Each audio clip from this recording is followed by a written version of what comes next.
How democratic are the actual bodies that run the democracy? Okay, first up, question one. To what extent has the inadequate intra-party democracy affected the functioning of Indian democracy? Right, so first things first, let's just define what we mean by intra-party democracy. Simply put, it's about including party members, not just the top leadership, in the actual decision-making within the party itself. So if a political party is supposed to represent millions, it kind of needs to be democratic inside first, right? That's the logic, yes. Yeah. But the sources here point to a pretty big, long-standing gap. This failure to hold regular internal elections is highlighted as a huge issue. Yeah, the example given is the Congress Party, having had no inter-party elections since 1971. That's over 50 years. It's a long time. And that kind of failure, it has knock-on effects. The sources detail how this lack of an internal voice often leads directly to, dynasty-based leadership and nepotism. Makes sense. If there's no internal contest, no meritocracy, then power just gets passed down, doesn't it? It discourages talented people, maybe. Exactly. Talent and genuine dedication can get sidelined because power is inherited, not really earned through internal processes. But the consequences aren't just inside the party. Right. They spill out into how the whole country is governed, yeah. Absolutely. Think about, say, an individual member of parliament, an MP. They know the ground reality in their constituency, what people need. But they can't always speak up. Well, often they owe their position, their election ticket, to the top leadership. And they're usually bound by a strict party whip when it comes to voting in parliament. So their individual demands, the specific issues from their local area, they just get suppressed. They can be, yeah. They might not feel free to speak out or vote according to their conscience or even just what their local constituents are telling them. It undermines their whole role as a representative. Which means policy setting becomes less effective overall because it's missing that ground level input. Precisely. It undermines the representative nature of the whole system. If diverse internal views are ignored when the party sets its agenda, the policies that come out are often less effective. They're too top-down, missing that grassroots perspective. So the solution the sources point to is pretty clear then. Yeah, it's basically fostering healthy intra-party democracy that promotes diverse opinions, it builds a genuinely democratic culture within the parties, and crucially, it gives a more effective voice to people's real demands by discouraging that nepotism and cronyism. It really is a critical foundation. Kind of begs the question, if the party itself isn't run democratically, how can it truly serve a democracy? Okay, let's move from internal party structures to the need for national data. Second question is, for better quality governance, the union government must show more eagerness in commencing the new census. Annalise? Okay, the census. It's this massive, incredibly crucial exercise that's supposed to happen every 10 years, and it falls under the Ministry of Home Affairs. And when we talk about good governance, we're really talking about making decisions based on evidence, right? Exactly, and the sources are quite clear here. These excessive delays we're seeing with the census are linked to, well, political apathy maybe, but also real problems with getting verifiable data. And without current, accurate data, you're basically governing based on outdated information. It's like using a 15-year-old map, isn't it? That's a great analogy. You're trying to navigate a city that's changed completely. So why does the union government absolutely need to prioritize this? What are the core reasons? Well, the census is the bedrock for planning anything, really. Firstly, it lets you create better, more effective policies because you have a snapshot of the ground level reality, not just, guesswork. And secondly, which seems vital for India, it allows for what the sources call a truly targeted welfare approach. Yes, what does that mean, targeted welfare? It means if you want to know which marginalized groups are falling behind, or which specific regions need more investment in health or education, the census gives you that detailed picture. It reveals the status, the location, the numbers of vulnerable groups. Ah, okay. So that granular data then leads to more effective service delivery. The right help reaches the right people at the right time. Precisely. It's not just a head count. It's like a diagnostic tool for the nation. It highlights those regional disparities, the gap between a booming city and a struggling rural area. And that allows for policies specifically designed to correct those imbalances. Right. Ultimately, it provides that fundamental evidence base you need for any kind of qualitative socioeconomic development planning. And the sources also mentioned technology could help speed this up. They do. Modern technology can significantly improve the quality and, importantly, the speed of the census exercise. So the sources imply there's really no good excuse for these lengthy delays. Good governance simply needs good current data. Makes perfect sense. Okay, let's pivot now to the kind of architectural structure that keeps the whole government system stable. This brings us to our third topic. Do you think that the Constitution of India does not accept the principle of strict separation of powers? Rather, it is based on the principle of checks and balance. Explain. Yeah, this is fundamental. When people hear separation of powers, the executive, the judiciary, the legislature, they often think of Montesquieu's idea, which you see quite strongly in the U.S. Constitution. Which aims for a really strict, kind of watertight separation between the branches. Exactly. The goal there is to absolutely prevent one branch from taking over the powers of the others. But the sources are really insistent that India's constitutional reality is quite different. We don't have that strict, watertight separation here. That's the key takeaway, yes. India operates much more on the principle of checks and balances. While the different organs, the branches, are separate in their main functions, the system is deliberately designed so they can limit each other's power. So it's less about total separation and more about mutual limitation. ensuring a kind of harmony. Harmony is a good word for it. The system recognizes that sometimes the branches need to interact and oversee each other while still maintaining their core separate functions. Okay, let's get into the specifics of those checks because that's where you see how it works. Let's take the judiciary first. How can the executive and legislature check the court's power? Well, looking at the judiciary, the legislature actually holds a significant check.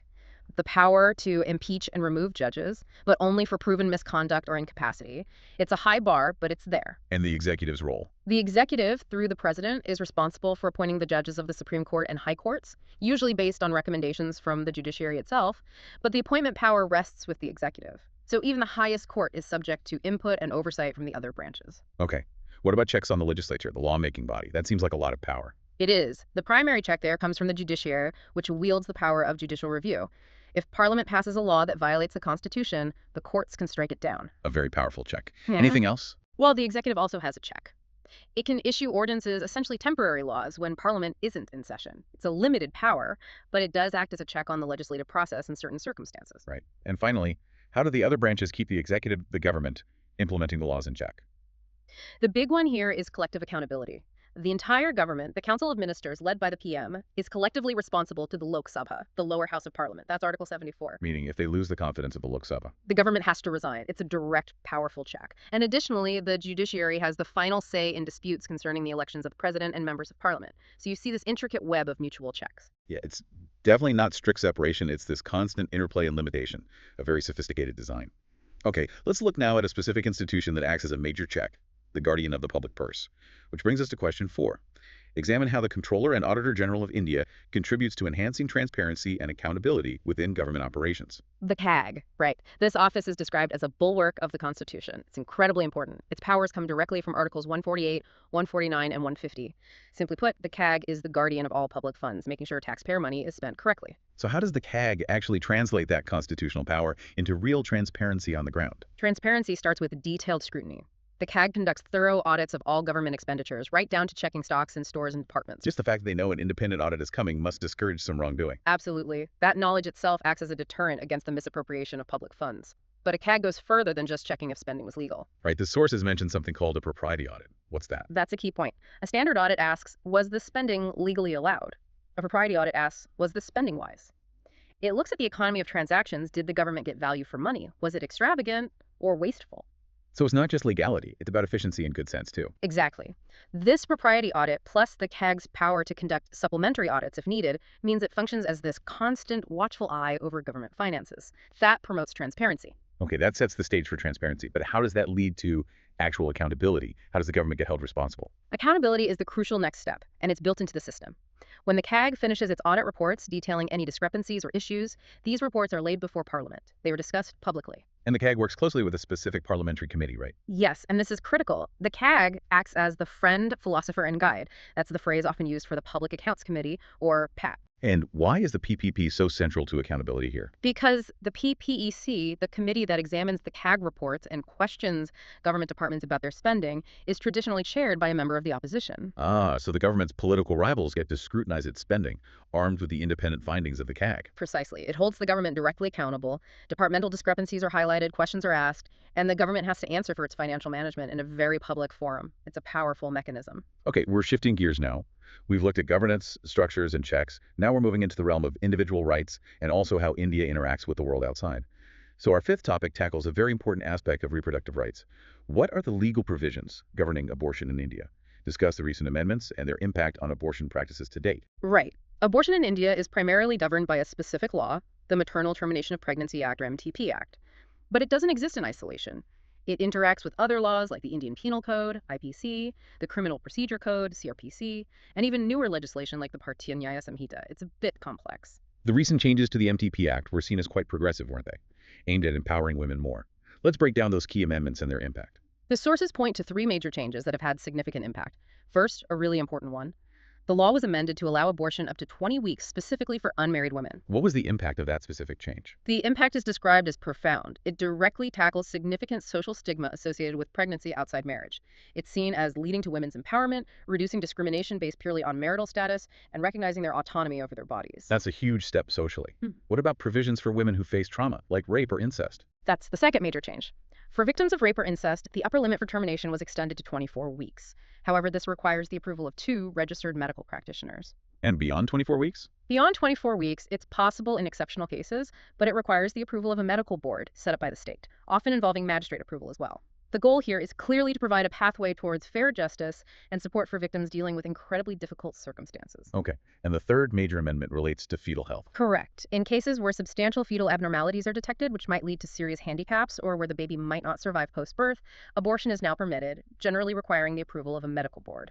This is framed as upholding the quality of life and preventing unnecessary suffering for both the child and the family. Now, this issue always touches on deep ethical considerations. The sources mention the tension of the concept of the right to life of the fetus, sometimes linked to philosophical ideas like Kant's categorical imperative. That ethical tension is undeniable, and it's part of the ongoing debate globally. However, the sources we looked at seem to conclude that the benefits provided by these recent amendments in India, granting greater autonomy, ensuring justice for victims, reducing unnecessary suffering, are seen to outweigh those concerns, provided that the implementation is done carefully and adheres strictly to medical guidelines. It's a delicate balance indeed.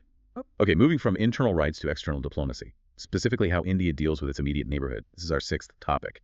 Examine the pertinence of the Gujral Doctrine concerning India's current relations with its immediate neighbors. The Gujral Doctrine, yes, named after former Prime Minister I.K. Gujral.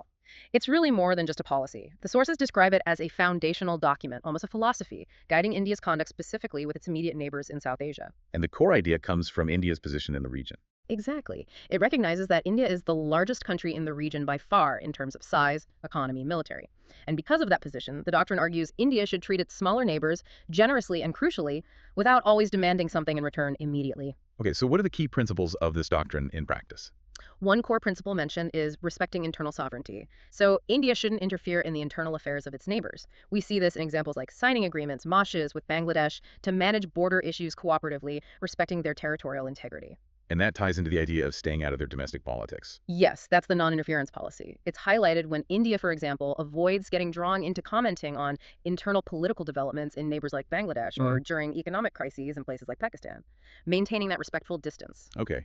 And the principle that really seems to define the doctrine, the sources call it non-reciprocity. This is the heart of it. Non-reciprocity means India should offer help, support, concessions to its neighbors without insisting on getting something equal back right away. It's about building goodwill through generosity. Can you give an example of that? A very powerful recent example cited is India's significant unconditional help provided to Sri Lanka during its severe economic crisis.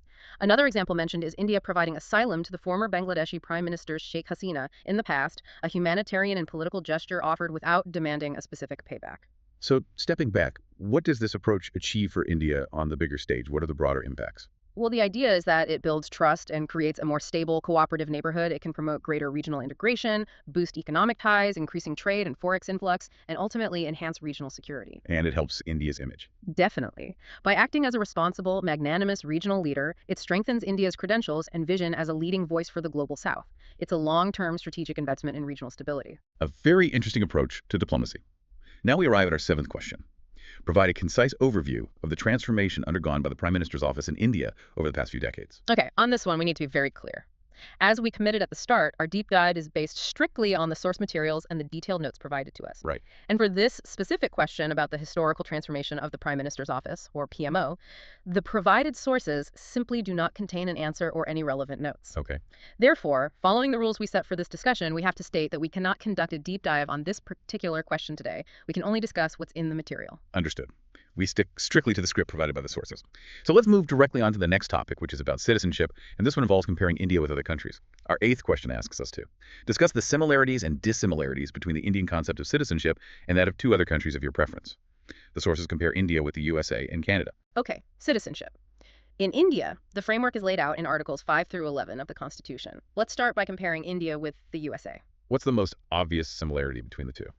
Well, at a very fundamental level, both countries grant a comprehensive set of fundamental rights and freedoms to their citizens. The basic constitutional protections and liberties are a shared feature. But the structure of citizenship itself is quite different, isn't it? Massively different. India follows the principle of single citizenship. You are a citizen of India, period. You're not also a citizen of, say, Maharashtra or Tamil Nadu in a legal sense that grants separate rights or status. Whereas the U.S. has dual citizenship. Yes. In the U.S., you are a citizen of the United States and a citizen of the state where you reside. Historically, India's choice for single citizenship was very deliberate, aimed at fostering national unity and discouraging regional loyalties from overriding national identity, especially after partition. Interesting. And there's another key difference mentioned regarding who can become head of state. Right. In India, a person who becomes a citizen through the process of naturalization, meaning they weren't born Indian but acquired citizenship later, is fully eligible to run for and become the president of India. But not in the U.S. In the USA, the president must be a natural-born citizen. So that's a distinct difference in eligibility for the highest office. Okay, now let's compare India with Canada. What similarities do they share? Both India and Canada have provisions in their laws for the loss or revocation of citizenship under certain specific circumstances, like fraud in obtaining citizenship or demonstrating allegiance to an enemy state. But there are differences in how citizenship can be lost, particularly regarding dual nationality. Yes. A key difference highlighted is that Indian law mandates automatic revocation of Indian citizenship if a person voluntarily acquires the citizenship of another country. India generally doesn't permit dual nationality for its citizens. Unlike Canada. Canada's rules are different and generally allow dual citizenship. Also, the sources note that Canada's rules for acquiring citizenship in the first place are often considered more rigid or have longer residency requirements compared to India historically, though rules change. And the final point on India's citizenship is that it's not static. Exactly. The sources make a point that India's concept and laws around citizenship are continuously evolving. We saw this very clearly with the debates and changes related to the Citizenship Amendment Act, CAA, of 2019. It remains a dynamic and often contentious area of law. Right. Okay, next, let's look at a law designed specifically for transparency, but one that the sources suggest is facing serious challenges. This is topic 9. The Right to Information Act is a handicapped law. Discuss. The RTI Act, passed in 2005, it was seen as a landmark piece of legislation, really born out of grassroots civil rights movements, like the Mazdoor Kisan Shakti Sangathan in Rajasthan. It was meant to empower citizens to access information held by public authorities. And it has some strong features on paper, doesn't it? Like timelines for responses. It does. Key features include proactive or voluntary disclosure of information by public bodies, that's Section 4, strict timelines for providing information, usually 30 days, but crucially, 48 hours if the information concerns someone's life or liberty, and provisions for protecting whistleblowers. Sounds good in theory. So why did the sources use such strong language, calling it handicapped? What's going wrong in practice? The core issue seems to be implementation failure. The biggest problem highlighted is the staggering high pendency of appeals. People file RTI requests, get denied or incomplete information, and then appeal to information commissions. And those appeals are just piling up. Piling up massively. The sources cite a figure of around 3.21 lakh pending appeals as of 2023. When it takes months or even years to get a final decision on an appeal, the information often becomes outdated and useless. Justice delayed is justice denied, right? Absolutely. A huge bottleneck. What about the officials handling the initial requests, the PIOs? The sources mention a widespread casual approach among many public information officers or PIOs. They frequently ignore those legally mandated timelines, the 30 days, the critical 48 hours for life and liberty cases. And if they ignore the timelines or wrongly deny information, are the penalties effective? Apparently not very effective. The sources state that penalties are actually imposed on defaulting officials in only about 3.4% of eligible cases. That low rate doesn't exactly create a strong incentive for PIOs to comply strictly with the law. And rejections are often invalid. Yes, another major issue cited is that around 40% of the RTI applications that are rejected by PIOs are rejected without citing valid reasons or exemptions allowed under the Act. This forces citizens into that lengthy appeal process we just talked about. But there's also a problem on the other side, people misusing the Act. The sources do mention that. A significant number of frivolous RTI applications are filed, sometimes asking for vague or irrelevant information, which adds a huge burden on the PIOs in the system, diverting resources and slowing down responses to genuine important requests. So it's struggling from multiple angles. What's the suggested fix? The conclusion from the sources is pretty stark. The entire RTI mechanism needs a serious overhaul. This would likely involve much stricter enforcement of timelines and penalties, maybe better training for PIOs, and potentially even considering an independent regulatory authority to oversee compliance more effectively. The potential is there, but the execution is flawed. Okay, we're now pivoting again, moving into India's complex foreign policy environment, and also looking at some really fundamental constitutional checks on Parliament's power. Let's start with a major geopolitical hotspot. Topic 10. What are the reasons behind the Israel and Iran conflict? And discuss its impact on India. Right, this conflict. It's been simmering for decades, but the sources note it's seen a worrying revival recently, especially playing out on the sidelines of the Israel-Hamas conflict. Understanding the roots is key. It's clearly not simple. What are the main drivers behind this long-standing hostility between Israel and Iran? The sources point to about 4 main reasons. First, there's a deep-seated historical distrust going back decades, which is constantly fueled and compounded by Iran's very strong political and material support for the Palestinian cause. And there's a religious dimension, too. Absolutely. The second factor is the spillover from the broader Shia-Sunni conflict in the Middle East. Iran is the region's major Shia power, while many of Israel's allies in the region are Sunni-led states. This adds another layer of complexity in proxy warfare. So it's partly proxy war reflecting older sectarian divides. In many ways, yes. Third, both Israel and Iran have conflicting aspirations to be the dominant regional power. They see regional influence as a kind of zero-sum game. If one gains influence, the other feels it has lost. This creates constant competition and friction. And the fourth factor involves a major global player. Yes, the role of the United States. The USA's very strong, long-standing alliance with Israel, combined with its own deeply antagonistic relationship with Iran, particularly after the Islamic Revolution, acts as a constant accelerant, fueling tensions and making any kind of reconciliation extremely difficult. Okay, so that's the complex background. Now, how does this distant conflict directly impact India? We have important ties with both countries. That's the core problem for India. It creates a significant balancing difficulty. India has a vital strategic partnership with Israel, especially for defense technology and intelligence sharing. At the same time, Iran has historically been a crucial source of oil resources for India, and it's geographically important for connectivity to Central Asia. So escalating tensions put India in a very tough diplomatic spot. Very tough. Any escalation also directly impacts the Indian economy, mainly through potential disruptions to energy supply chains and shipping routes in the Gulf region. Oil price volatility is a major concern. And there's a human cost, too. Yes, tragically. There's a direct threat to the large Indian diaspora, hundreds of thousands of Indian citizens living and working in both Israel and the Gulf countries neighboring Iran. Their safety and security become a major concern during any flare-up. So given these challenges, what's India's strategy? How does it navigate this? India consistently tries to maintain its strategic autonomy by asserting a non-alignment stance, although perhaps multi-alignment is a better term now. It involves carefully balancing these complex relationships, engaging constructively with both sides where possible, condemning terrorism, supporting de-escalation, all while trying to protect its core economic and security interests. It's a constant diplomatic tightrope walk. A very difficult one indeed. Okay, let's turn back inward now to the functioning of India's parliament, specifically the role of committees in overseeing the government. This is topic 11. Parliamentary committees play an important role in exercising effective control over the executive. How far do you agree with the argument that the role of parliamentary committees has been declining in Indian parliamentary functioning? Parliamentary committees. They are, in theory, absolutely fundamental for effective governance. These are smaller groups of MPs, sometimes including ministers, depending on the committee type, and their main job is to conduct detailed scrutiny of proposed laws, policies, and government spending. Why are they so important? Can't Parliament itself do this scrutiny? Parliament as a whole, especially during busy sessions, simply doesn't have the time or often the specialized expertise to examine every single detail of complex legislation or budgets. Committees allow for that deep dive. There are, for instance, 24 department-related standing committees that mirror government ministries. And their key role is exercising control over the executive, the government? Yes, that's a primary function. They act as a crucial check on hasty legislation. By reviewing bills clause by clause, they can prevent flawed or poorly thought out laws from being rushed through Parliament. And they hold the government accountable in other ways, too. Definitely. They ensure executive accountability by summoning officials, demanding explanations, and scrutinizing government actions.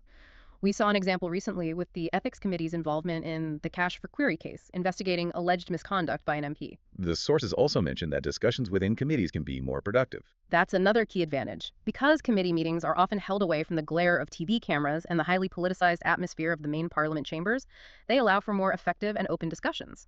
MPs can sometimes deliberate more frankly and constructively. But I bring in outside knowledge. Yes, they frequently incorporate input from experts, stakeholders, and the public, which adds valuable perspectives to the legislative process that might be missed otherwise. Okay, so they sound absolutely essential. Yet the question asks about their declining role.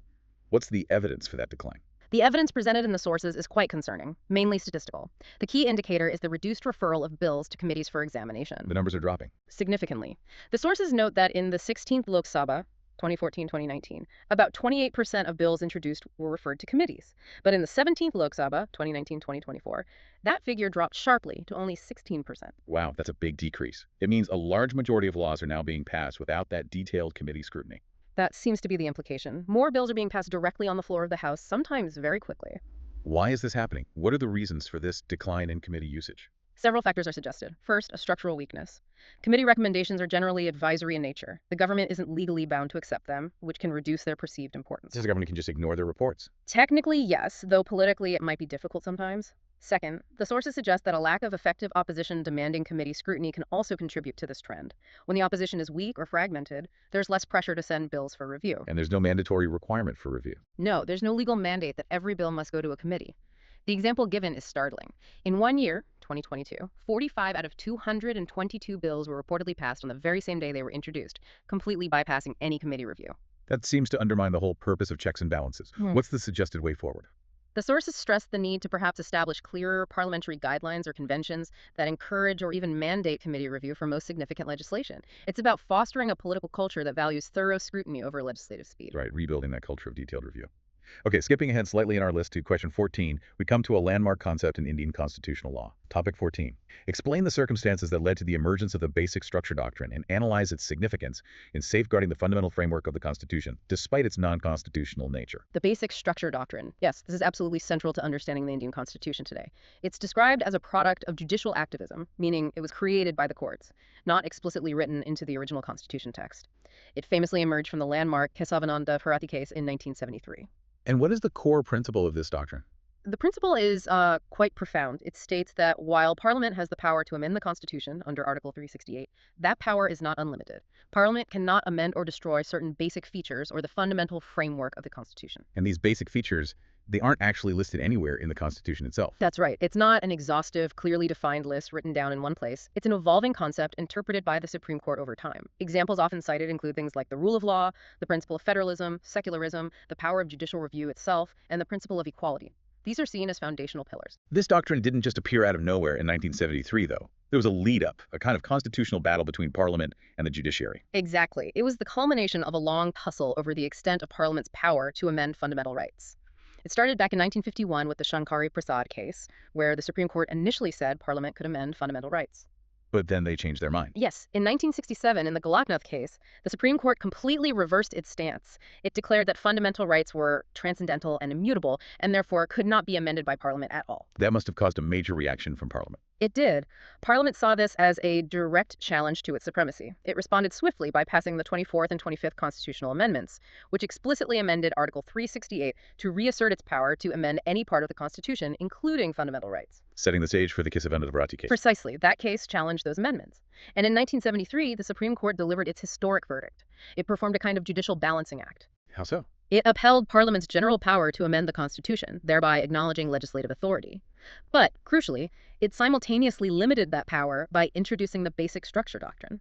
The court essentially said, you can amend, but you cannot destroy the core identity or basic framework. So what is the ultimate significance of this doctrine today? Why does it matter so much, especially given it's a judicial creation? Its significance is immense. It acts as the ultimate check on the arbitrary power of Parliament.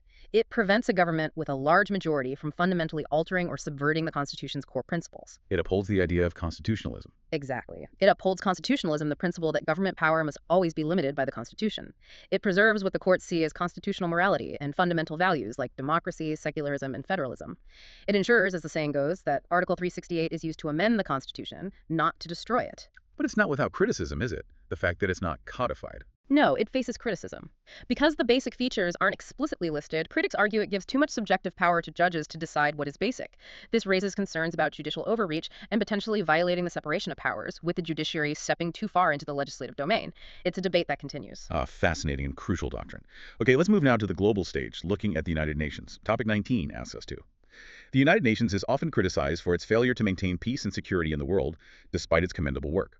Analyze the challenges faced by it, and suggest some reforms to enhance the UN's role and effectiveness in the 21st century. The UN, right, formed after World War II out of the ashes of the failed League of Nations. Its primary mission was, and still is, to promote world peace, foster international cooperation, protect human rights, and prevent future wars. And it does do a lot of commendable work, especially in humanitarian aid, development, health, and culture. But the core mission, maintaining peace and security, is where the criticism often lies. What are the main challenges that hinder its effectiveness in preventing major conflicts? The sources point to several deep-seated structural challenges. First, a fundamental one. The UN has no separate army force of its own. Its peacekeeping operations and any enforcement actions depend entirely on member states voluntarily contributing their national forces. This reliance makes rapid or decisive intervention very difficult. And the concept of intervening to prevent atrocities, the responsibility to protect? The responsibility to protect, or R2P principle, which suggests the international community should intervene in a state if it fails to protect its own population from mass atrocities, is often rendered ineffective. Why? Because the conflicting geopolitical interests of the 5 permanent members of the UN Security Council, UNSC, frequently lead to deadlock and inaction. The Security Council and its permanent members. The veto power seems central to the problem. It's arguably the biggest obstacle. The veto power held by the P5, China, France, Russia, the UK, and the US allows any one of them to block any substantive resolution, regardless of the support from other members. This frequently paralyzes the Council, especially when the interests of a P5 member are involved. There's also criticism about representation. Yes, a major challenge is the unbalanced representation within the UN's power structures, particularly the UNSC. The composition still largely reflects the geopolitical realities of 1945, with significant underrepresentation of major powers from the global south, like India, Brazil, and African nations. And the stark reality is, The UN hasn't been able to stop recent major wars. Sadly, yes. Its failure to prevent or effectively resolve major armed conflicts, such as the ongoing Russia-Ukraine war or the Israel-Hamas conflict, starkly highlights these structural weaknesses and fuels criticism about its relevance in the current world order. So given these significant challenges, what reforms do the sources suggest could enhance the UN's role and make it more effective for the 21st century? Several key reforms are proposed. One major theme is inclusive representation, particularly reforming the Security Council to include permanent members from the Global South. The proposal for India to have a permanent seat is often mentioned in this context. And addressing the veto power itself. Yes. Another crucial reform suggested is to restrict the use of the veto, especially in cases involving mass atrocities or genocide. Perhaps developing mechanisms that could override a veto with a very large majority vote, or agreeing that the veto cannot be used in certain situations. What about strengthening the UN's internal capacity? Reforms suggested include granting greater autonomy and powers to the UN Secretary General to act more proactively in mediating conflicts. Also, establishing more independent committees for oversight on international tensions, trying to anticipate and de-escalate crises earlier. And focusing on prevention. Absolutely. Strengthening mediation mechanisms and diplomatic tools to prevent conflicts from escalating in the first place is seen as vital. The overall message is one of urgency. The UN needs significant reforms to avoid fading into irrelevance, much like the League of Nations did before it. Okay, we're jumping back slightly in our outline now to cover some really vital social and development policies within India. We'll start with women's participation in local government. Topic 12. The reservation of seats for women in the institutions of local self-government has had a limited impact on the patriarchal character of the Indian political process. Comment. Right, women's reservation in local bodies. The constitutional foundation for this came from the 73rd and 74th Amendments back in 1992. These gave constitutional status to panchayats and municipalities. And Article 243D specific of local self-government. For it. Okay, we're jumping back slightly in our outline now to cover some really vital social and development policies within India. We'll start with women's participation in local government. Topic 12. The reservation of seats for women in the institutions of local self-government has had a limited impact on the patriarchal character of the Indian political process. Comment. Right, women's reservation in local bodies. The constitutional foundation for this came from the 73rd and 74th Amendments back in 1992. These gave constitutional status to panchayats and municipalities. And Article 243D specifically mandates reservation. Yes, Article 243D mandates that at least 1/3 of the total seats in Panchayati Raj institutions, PRIs, including the crucial positions of chairperson, must be reserved for women. Some states have even increased this quota to 50%. Let's start with the positive side. What have been the intended and hopefully achieved impacts of this reservation policy? The sources acknowledge clear positive impacts. It has definitely led to the empowerment of millions of women by giving them opportunities to take on leadership roles, manage local funds, and gain experience in governance, often for the first time. And it changes things socially too. Yes, it helps reduce gender disparities by simply increasing women's visibility and participation in public life. It can increase the status of women within their families and communities. Importantly, it often brings women-sensitive issues, things like drinking water, sanitation, health, education, domestic violence, to the forefront of the local agenda, issues that might have been ignored otherwise. Okay, so definite progress. But the question says the impact on the patriarchal character of politics has been limited. Where do we see these limitations? What holds it back? The biggest and most widely criticized limitation is the phenomenon known as the Sarpanch Party culture, or sometimes Pradhan Party. Can you explain what that means? It means that while the woman is officially elected, the Sarpanch or Pradhan, her husband, the Pati, or another male relative, actually exercises all the real power behind the scenes. The woman becomes just a nominal head, a proxy. The husband attends meetings, takes decisions, interacts with officials, effectively nullifying the purpose of the reservation. That directly undermines the entire policy. Are there other significant hurdles? Yes. Women representatives, particularly those from Dalit or Adivasi backgrounds, still face significant caste-based discrimination and atrocities. The example given of an SC woman panchayat head being prevented from hoisting the national flag is sadly not isolated. What else limits their effectiveness? Heavy family obligations and lack of support at home often prevent women from participating effectively or dedicating enough time to their duties. Illiteracy or low levels of education among some elected women can also make it harder for them to navigate complex administrative procedures and challenge patriarchal norms. Plus, sometimes vacancies and reserved seats aren't filled promptly, hindering implementation. So the legal framework is there, but the deep-rooted social structures fight back. What's needed to make the reservation truly effective? The sources emphasize two key things: much more rigorous ground-level monitoring to prevent the Sarpanch Party phenomenon, and significant investment in capacity building and training for elected women representatives, giving them the skills, confidence, and support networks needed to exercise power effectively in their own right. It's a long battle against patriarchy. Huh. Okay, let's move to another highly debated topic concerning law and society in India. Topic 13. Explain the importance and necessity of a uniform civil code considering the diverse nature of Indian society, focusing on the argument of replacing individual personal customs and practices related to marriage, divorce, adoption, and succession with a unified code. Also, analyze the relevance of Article 44 in this context. The Uniform Civil Code, or UCC, this is mentioned in Article 44 of the Constitution, which falls under the directive principles of state policy, meaning it's a goal the state should strive for, but it's not legally enforceable by courts. And what would a UCC actually do if implemented nationwide? It would essentially replace the existing system where different religious communities are governed by their own personal laws for matters like marriage, divorce, inheritance, adoption, and succession.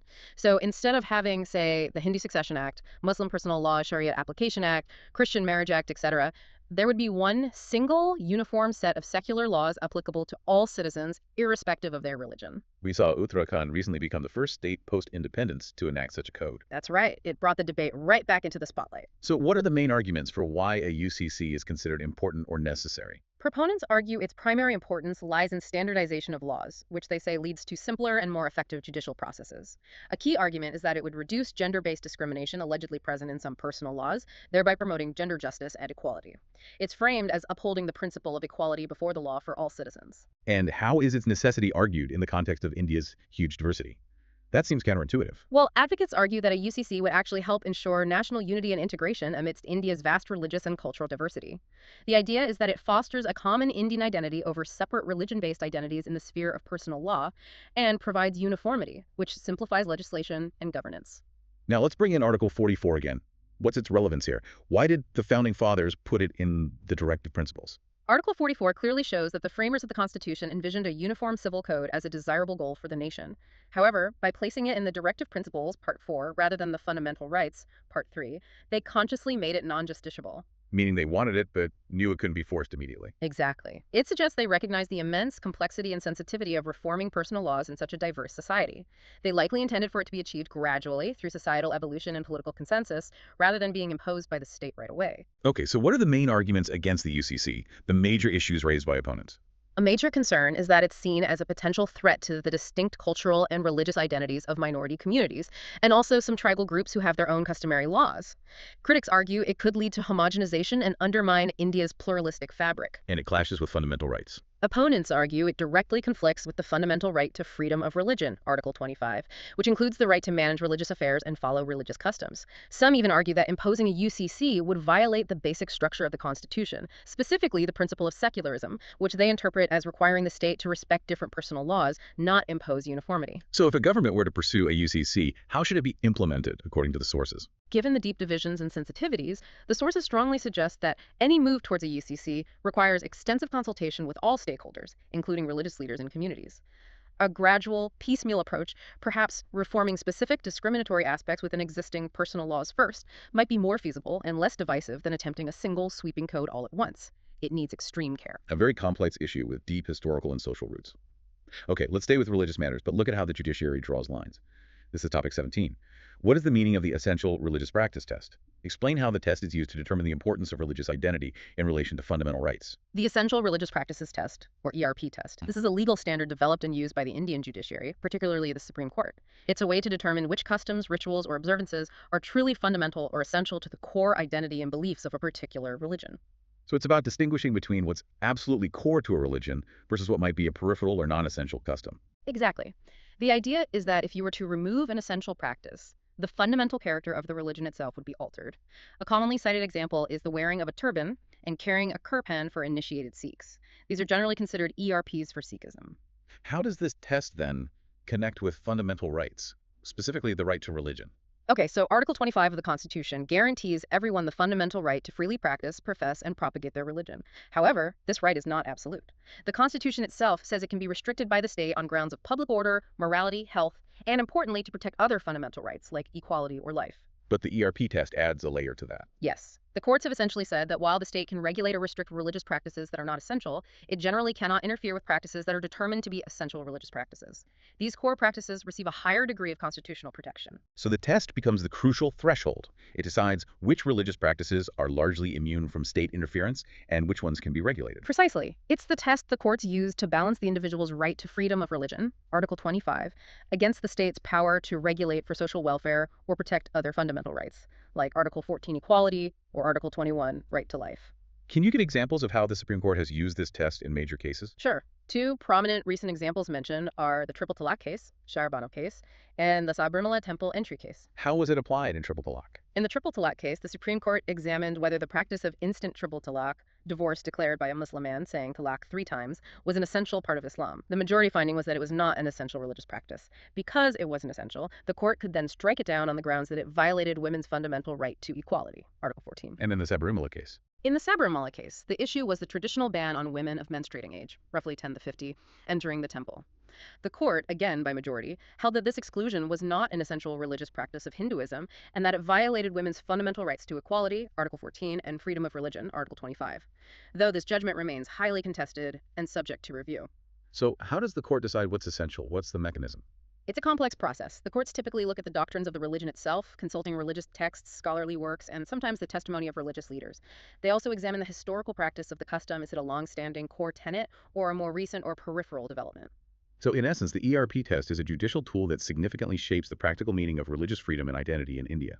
It draws the line between protected core beliefs and practices that can be subject to state regulation for broader societal goals. That's a good way to put it. It's the judiciary navigating that complex terrain between faith and fundamental rights. Okay, let's shift focus now to grassroots development, looking at the role of self-help groups.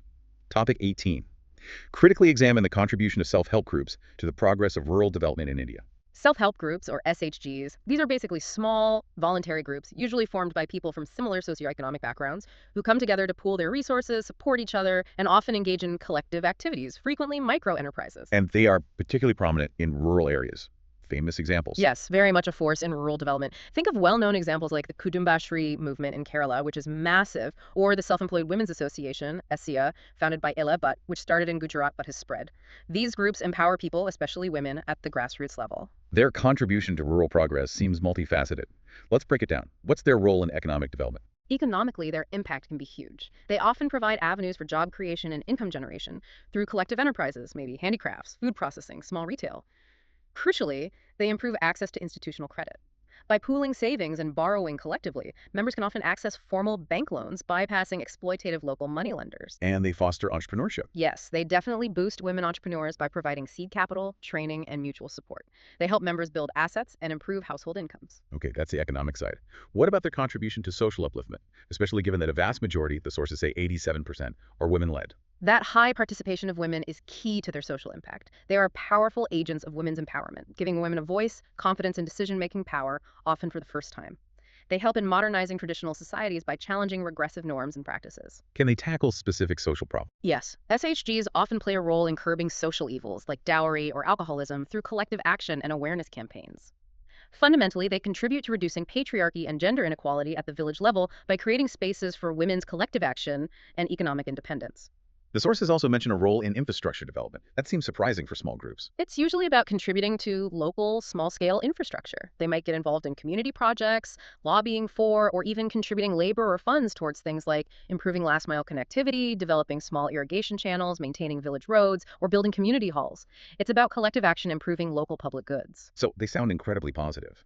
But the question asks for a critical examination.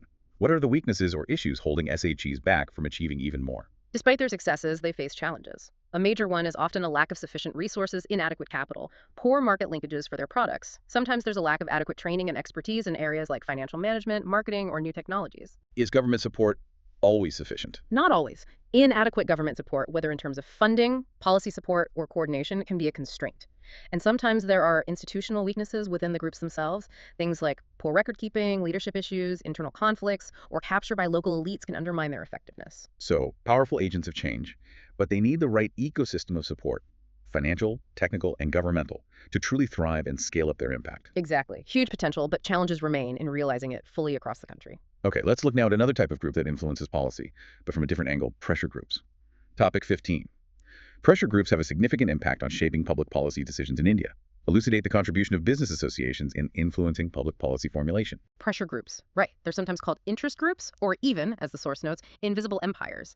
They are essentially organizations or groups of people who share common interests and try to influence government policies to favor those interests.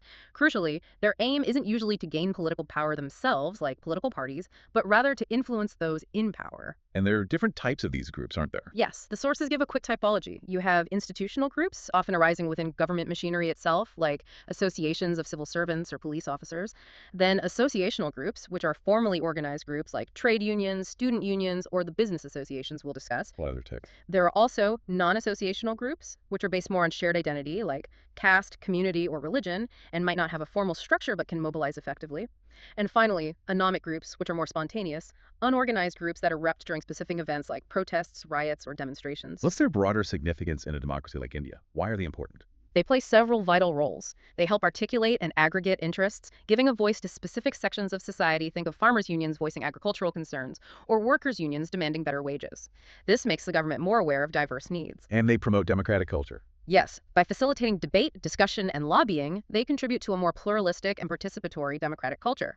They also act as a crucial check on government power, making the government more accountable to public opinion and specific interests. The example given of the pressure from farmers' groups leading to the repeal of the farm laws is a powerful illustration of this accountability function. Okay, now let's focus specifically on the contribution of business associations, like FICCI, Federation of Indian Chambers of Commerce and Industry, or ASSOCHAM, Associated Chambers of Commerce and Industry of India.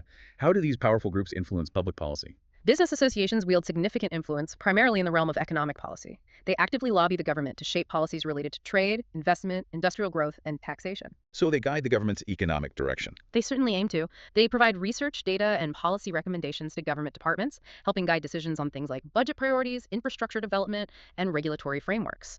They strongly advocate for policies that promote the ease of doing business, aiming to reduce red tape and create a favorable environment for industries. What about taxes and labor? They play a key role in consultations on tax regulations and overall fiscal management, providing industry perspectives on the potential impact of different tax measures.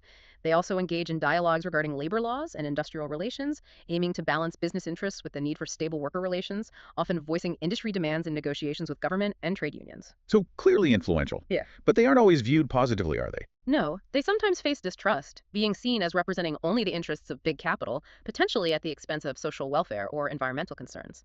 Critics might argue they sometimes lack broader expertise outside narrow economic interests, or that their immense resources give them unfair lobbying advantages. And occasionally, though less common for formal associations, pressure tactics can sometimes spill over into less legitimate means. But overall, their input is considered a significant, unavoidable part of modern economic policymaking. Right. A powerful voice in the policy arena. Okay, finally in this section, let's discuss India's demographic future. Topic 16. The policies we choose and their efficient execution will ensure that India benefits from the demographic dividend, which is a limited time opportunity. Discuss. The demographic dividend. This is a term you hear a lot, and for good reason. It refers to the potential economic growth that can result from having a large proportion of the population in the working age group, typically considered 15-64 years. And India is right in the middle of this phase. Very much so. India currently has a huge advantage, a vast young population with nearly 67% or two-thirds of its people in that working age bracket.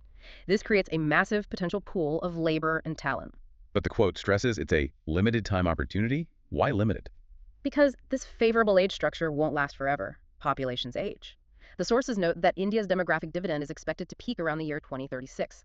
After that, the proportion of the working age population will start to decline as the population gets older. So we basically have about a decade, maybe a bit more, to really capitalize on this window. It's a race against time. It absolutely is a race against time. The key message is that just having a young population isn't enough.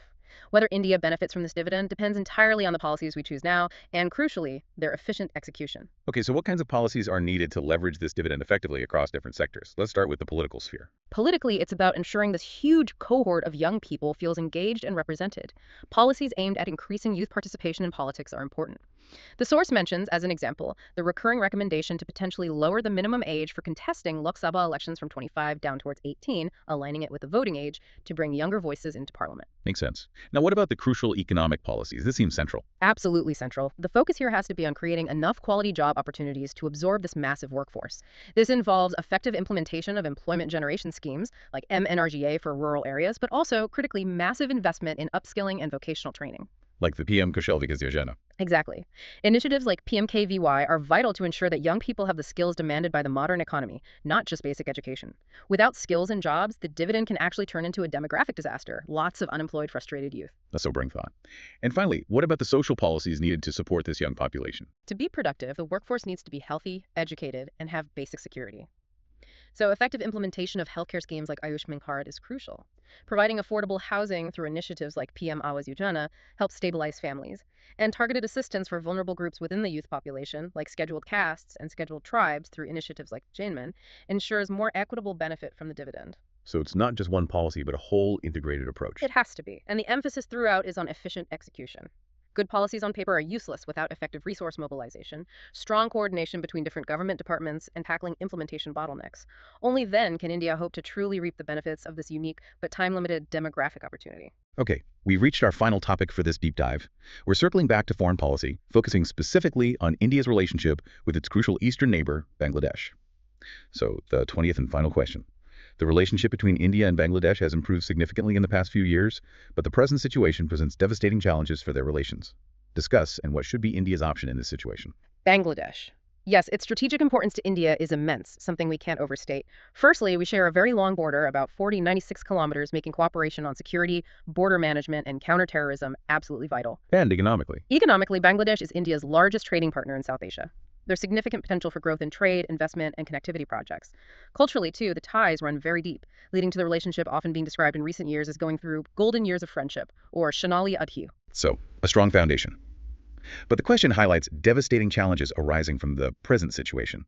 This seems to refer to the recent political changes in Bangladesh, particularly the ouster of the former Prime Minister Sheikh Hasina's government. Exactly. That political upheaval has introduced significant uncertainty and presents several immediate challenges for the India-Bangladesh relationship, according to the sources. What are the main areas of concern right now? The sources outline about 4 key challenges. First, the potential for immediate economic losses. Uncertainty can disrupt trade flows and investment. Connectivity projects might stall. The example given is Air India temporarily halting flights, which signals a dip in confidence or demand. Second, security implications. Yes, heightened security concerns. Political instability in a neighboring country always raises concerns about potential spillover effects, including a possible increase in illegal migration or refugee infiltration across the border. The source specifically mentions concerns about the potential influx of minority groups, like Bangladeshi Hindus, if the situation deteriorates internally. And the political relationship itself is strained. There's definitely a strain in strategic relations. India's decision to grant asylum to the ousted leader, Sheikh Hasina, while perhaps a humanitarian gesture, has reportedly been perceived negatively by parts of the current interim government and military establishment in Bangladesh. This complicates diplomatic engagement. Does this instability affect larger strategic projects? It certainly could. Major strategic connectivity projects that are crucial for India's Act East policy and regional integration, things like the Caladan Multimodal Transit Transport Project or the India-Myanmar-Thailand Trilateral Highway, which rely on stability in the region, including Bangladesh, could face delays or setbacks due to the uncertain political climate. Okay, so it's a very delicate and challenging situation. Given these risks, what should India's options be? What's the recommended path forward according to the sources? The approach suggested seems to be one of cautious engagement, emphasizing stability and respect for sovereignty. 3 main options are highlighted. First, India needs to engage in greater dialogue, keeping channels open with both the military leadership and the current interim government in Bangladesh to understand their intentions and manage mutual expectations carefully. Second, focus on peace and rights. Yes, India should consistently advocate for a peaceful resolution of the internal situation in Bangladesh and uphold the importance of protecting the human rights of all communities there. Regional stability benefits everyone. And finally, a return to a key principle we discussed earlier. Absolutely. The third and perhaps most crucial point is that India must rigorously respect the sovereignty of Bangladesh and avoid any actions that could be perceived as interference in its internal affairs. This aligns perfectly with the principles of the Goyal doctrine, non-interference, and respect for neighbors. The underlying thought is that while navigating the current difficulties, the long-term strategic importance of the relationship means conflict shouldn't be allowed to derail future growth prospects for both nations. A very pragmatic and principled approach seems necessary. Hashtag recap and outro. Wow. Oh, What an incredible, truly comprehensive deep dive we've managed today. We've covered 20 really foundational topics looking at Indian governance, law, and foreign policy. Just to help you, our listeners, consolidate all this information and hopefully aid that long-term memory, let's quickly run through the key takeaways for active recall. Sounds good. So we started right at the core, analyzing the critical need for genuine internal party democracy and the negative impacts like dynasty politics when it's lacking. Then we underscored the absolute necessity of the currently delayed census data for any kind of effective targeted welfare policy and governance. We also examined India's unique constitutional approach, establishing that it relies heavily on checks and balances. Think of the CAG working with the opposition-led PACI, rather than a strict, watertight separation of powers like the U.S. model. That's right. Then, shifting to rights and laws, we tracked the evolution of reproductive rights through the MTP Act amendments, granting more agency, especially to unmarried women. And we contrasted that with the judiciary's ultimate check on Parliament's power, the powerful, albeit uncodified, basic structure doctrine which protects the Constitution's fundamental framework. Looking at governance on the ground, we discussed the mixed success of women's reservation in local bodies, real progress in participation, but severely limited by patriarchal pushback, like the persistent Sarpanch-Bhatti culture. We then delved into those big, ongoing national debates. The tensions surrounding a potential uniform civil code, weighing the arguments for national unity against the vital need to protect India's immense diversity. And we looked at the practical challenges making the RTI Act feel handicapped, the huge backlogs and enforcement issues hindering its promise of transparency. On the global front, we analyzed India's complex diplomatic tightrope walk, maintaining its multi-alignment stance amidst fierce regional conflicts like Israel-Iran. We also revisited the principles guiding India's neighborhood policy through the lens of the generous Gujral doctrine. And finally, we wrapped up by emphasizing that urgent, time-limited window India has to leverage its demographic dividend. The sources stress that only the right policies combined with truly efficient execution before the peak passes around 2036 will allow India to fully benefit from its young population. That covers a huge amount of ground. It really does. And, if we try to connect all these diverse threads, maybe zoom out to the bigger picture from the sources we've discussed, you can almost see this constant tension running through everything. On one hand, there's this push towards uniformity. Think about the arguments for a UCC, the need for standardized census data, the desire for unified policy execution. Yeah, a drive for standardization. But on the other hand, there's this equally strong defense of diversity and specific rights protected by things like the Essential Religious Practices Test, or the basic structure doctrine safeguarding federalism and secularism, or even the arguments against imposing uniformity via a UCC. Unity versus diversity. Yeah. Constantly interacting. Exactly. And this raises, I think, a really important question for you, the listener, to mull over after this discussion. Given everything we've unpacked today, when you're trying to govern a country as incredibly vast and diverse as India, what should be the most important guiding pillar? Is it achieving unity, often imposed through standardized laws and policies? Or is it fundamentally protecting diversity, often safeguarded by specific rights and judicial checks? Where should the balance ideally lie? That is definitely food for thought. A great question to end on. Thank you so much for joining us for this deep dive. It was a pleasure. Until next time.